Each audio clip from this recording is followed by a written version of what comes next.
ஹாய்ங்க. எல்லாம் எப்படி இருக்கீங்க? நல்லா இருப்பீங்கன்னு நம்புறேன். இன்றைக்கி வந்து நான் சமையலெல்லாம் எதுவும் பண்ணலங்க. வெளியில் போயாச்சு. இந்த கோபுரம் நம்ம நெய் தோசை வந்து சாப்பிடுவோம்ல, அது வந்து என்னமோ எவ்வளோ வயசானாலும் 7 கழுத வயசானாலும் அது சாப்பிட்றதுக்கு பிடிக்குது. இந்த அன்னபூர்ணா லக்ஷ்மி காம்ப்ளெக்ஸ் அன்னபூர்ணாவில் தான் அது சாப்பிட்ருந்தோம்.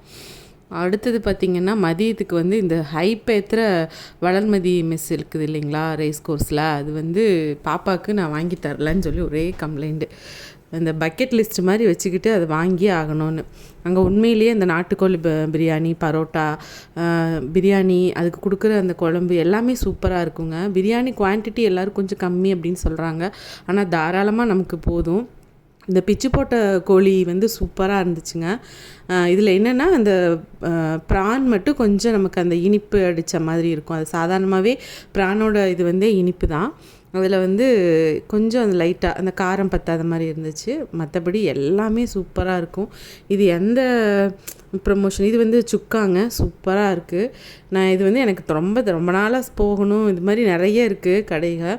இந்த மாதிரி போகும்போது பாப்பாவை வந்து நான் வந்து அப்பாவோட போயெல்லாம் சாப்பிட்ருக்கறனால அவள் சாப்பிடாதனால என்னை சொல்லி காமிச்சிக்கிட்டே இருப்பாள். இது மட்டன் கோலாவெல்லாம் அல்டிமேட் டேஸ்ட்டுங்க, செம்மையாக இருந்துச்சு. யாராவது அந்த பக்கம் போனீங்கன்னா சாப்பிட்டு பாருங்கள். Thanks for வாட்சிங்க. டாட்டா.